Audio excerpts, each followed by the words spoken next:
বিভিন্ন দাবিতে আবারও মাঠে নামল বামেরা। সিআইটিইউ আগরতলা মিছিল কর্মসূচি সংগঠিত করেছে। তার পাশাপাশি শ্রম কমিশনারের উদ্দেশ্যে সেখানে প্রতিনিধিরা স্মারকলিপি দিয়েছেন। শহরে মিছিল কর্মসূচির মধ্য দিয়ে সংগঠন নেতৃত্ব তাদের দাবিগুলোর কথা প্রত্যেকের কাছে তুলে ধরার চেষ্টা করেছেন। দুর্গোৎসবের আগে বোনাস অন্যান্য যে দাবি সে দাবি পূরণ করতে হবে। সে সঙ্গে কাজ, খাদ্য, মজুরি বৃদ্ধি, অস্থায়ী কর্মীদের স্থায়ীকরণ, বন্যা ত্রাণের দাবিতে শ্রম কমিশনারের কাছে গণডেপুটেশন দেওয়া হয়েছে। সিআইটিইউর তরফে সেই কর্মসূচি সংগঠিত হয় আগরতলায় এবং সেই কর্মসূচির অঙ্গ হিসাবে আগরতলায় সিআইটিইউর উদ্যোগে ওরিয়েন্ট চৌমুহনীতে জমায়েত হয়ে সেখান থেকে মিছিল শুরু হয়ে শহরের বিভিন্ন পথ পরিক্রমা করে অফিস লেনে এসে শ্রম কমিশনারের উদ্দেশ্যে স্মারকলিপি দেওয়ার কথা নেতৃত্ব জানিয়েছেন। সংবাদ মাধ্যমের মুখোমুখি হয়ে প্রতিক্রিয়া ব্যক্ত করেছেন সিআইটিইউ রাজ্য সভাপতি প্রাক্তন মন্ত্রী মানিক দে সহ অন্যান্য নেতৃত্ব।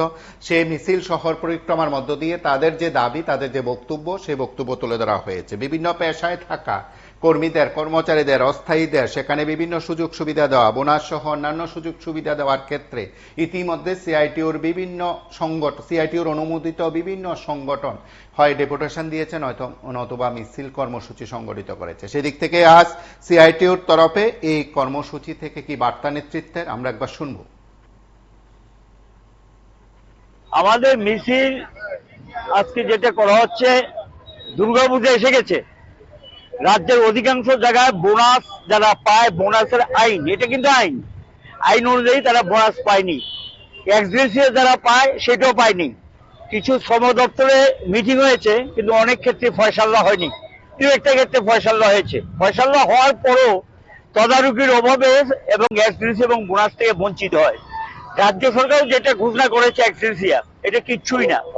জিনিসের দাম বাড়ছে আর এক্সগ্রেসিয়া আগের জায়গায় দাঁড়িয়ে আছে। এটা প্রতিবাদে একটা হলো গিয়ে আমাদের। দ্বিতীয় হলো গিয়ে বন্যায় ক্ষতিগ্রস্ত শ্রমজীবীরা, তাদের বাড়িঘর পুনর্নির্মাণ এবং তার সঙ্গে দেখা যায় পুনর্নির্মাণে কোনো হেলদোল নেই। কৃষি জমি ক্ষতিগ্রস্ত হয়েছে, কোনো আর্থিক সহযোগিতা নেই, শুধু বক্তৃতা চলছে, কোথাও কোনো সাহায্য পায়নি। এবং বন্যার্থে যারা ক্ষতিগ্রস্ত হয়েছে তাদেরকে এটা দিতে হবে। দলবাজি চলছে, অসম্ভব দলবাজি।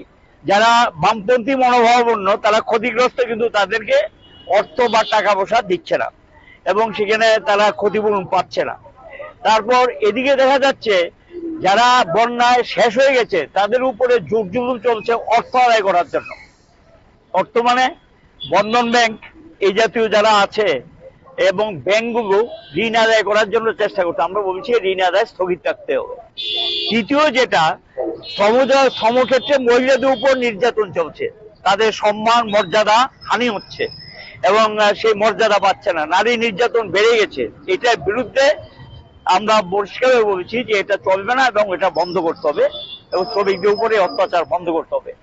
তারপর এখন পুজো এসছে, বাজার ফাঁকা, বন্যায় ক্ষতিগ্রস্ত, রেগার কাজ নেই, টুয়েবের কাজ নেই, পেমেন্ট নেই, কাজ করেছে পেমেন্ট পাচ্ছে না।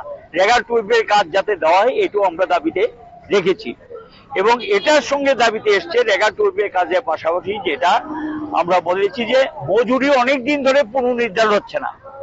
নিয়ম হলো 6 মাস পর পর মূল্য সূচক অনুযায়ী মজুরি পুনর্নির্ধারণ করতে হয়, কিন্তু সেখানে মজুরি পুনর্নির্ধারণ করা হচ্ছে না।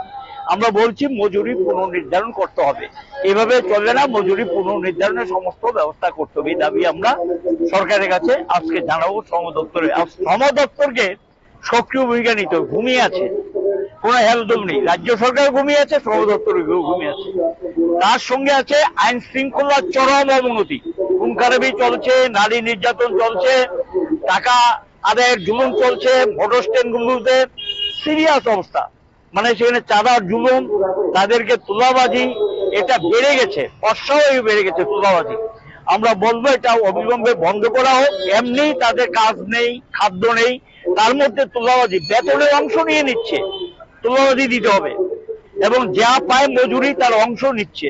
এই যে অবস্থা, এই তোলাবাজি বন্ধ করার জন্য আমরা দাবিতে রেখেছি এটা যাতে করা। তার সঙ্গে শ্রম কোড বাতিল করতে হবে, এটা শ্রমিকদের উপর নিপীড়ন বন্ধ করতে হবে।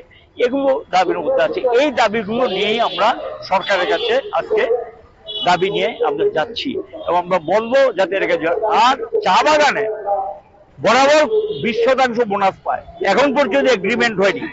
বাগান শ্রমিকরা, এবং সেখানে এই বোনাস কবে পাবে কখন পাবে তার কোনো নিশ্চয়তা রইল না। এই অবস্থা চলছে, প্রভিডেন্ট ফান্ডে অর্থ পাচ্ছে না। এগুলো নিয়ে আমরা মূলত দাবি নিয়ে আজকের এই মিছিল এবং গণডেপুটেশন আমরা সংগঠিত করছি।